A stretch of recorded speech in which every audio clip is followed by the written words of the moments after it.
हम अक्सर यह देखते हैं कि जो लोग पापी हैं, जो बुरे कर्म करते हैं, वह हमेशा खुश रहते हैं। उनको जिंदगी में सारी खुशियां मिलती है। फिर चाहे पैसा हो, बड़ा घर हो, उनको हर खुशी मिल जाती है।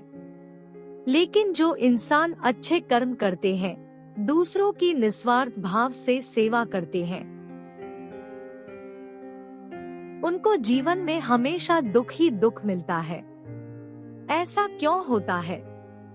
यह प्रश्न हम सबके मन में आता है। तो आइए आज इस प्रश्न के उत्तर को समझने की कोशिश करते हैं। वीडियो में आगे जाने से पहले वीडियो को लाइक और चैनल को सब्सक्राइब कर दीजिए। लग्जरी कार, मखमली गद्दे पर सोना, ढेर सारा पैसा, खूबसूरत औरतों का साथ, संतान का होना, नौकर चाकर की सेवा, ऊंचा नाम, क्या आप इसी सुख की बात कर रहे हैं? यह सुख आकाश में चमकने वाली बिजली के समान क्षणिक है। रावण, जो श्रेष्ठ शिल्पी विश्वकर्मा द्वारा निर्मित सोने की लंका में रहता था, नाना प्रकार के भोग और संसाधन उसके पास मौजूद थे। आकाश, पाताल और पृथ्वी के अधिकांश भागों पर उसका राज था। रावण सौंदर्य, रूप, कांति, यौवन, तप आदि से भरा हुआ था। तीनों लोकों की सुंदरतम स्त्रियां उसके महल में रहती थी। कुबेर के समान उसके पास धन वैभव का भंडार था। नाती पोते सहित उसका विशाल परिवार था। रावण के भौह तनते ही देवताओं, राक्षसों और मनुष्यों में खलबली मच जाती थी। इसके विपरीत राम वनवासी, स्त्री वियोग में दुखी और तमाम तरह के कष्ट सह रहे थे।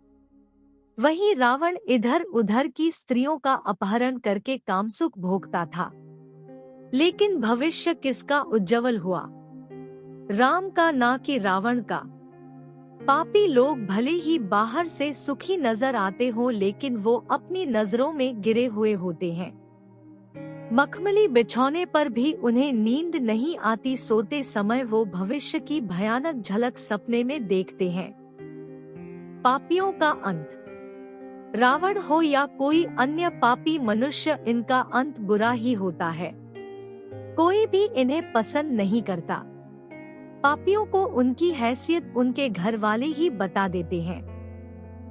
मान लीजिए आज कोई जवानी की जोश में खूब पाप कर रहा है, दूसरों को मार काट कर अपना घर भर रहा है।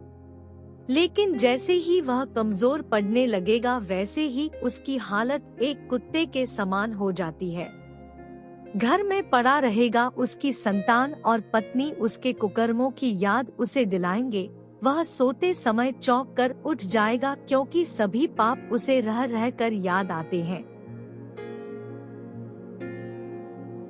बुरे कर्म करने वाला बुढ़ापे में रोग और शोक से दुखी होकर रोता है, चीखता है, लेकिन कोई भी उससे सहानुभूति नहीं रखता। एड़ी घिस घिस कर मौत होती है। यह सब बातें मैं हवा में नहीं कर रही। बड़े बड़े अत्याचारी शासकों से लेकर साधारण लोगों का अंत बुरा ही होता है। हमें क्या करना चाहिए? मुझे तो अब भी अच्छाई पर भरोसा है। अच्छे व्यक्ति बनिए, लेकिन इमोशन मूर्ख मत बनिए। अच्छे लोगों का यह दुनिया जमकर फायदा उठाती है, उनसे बचिए। सबको खुश रखने की कोशिश बिल्कुल मत करिए। गलत लोगों का साथ और गलत बात का बिल्कुल समर्थन मत करिए। आजकल तो लोग हत्यारों और बलात्कारियों का भी चरणामृत पी रहे हैं, ऐसा मत बनिए। लग्जरी लाइफस्टाइल रखना खराब बात नहीं है। जरूर कोशिश करिए सुखी संपन्न रहने की, लेकिन किसी को दुख पहुंचाकर जेब मत भरिए।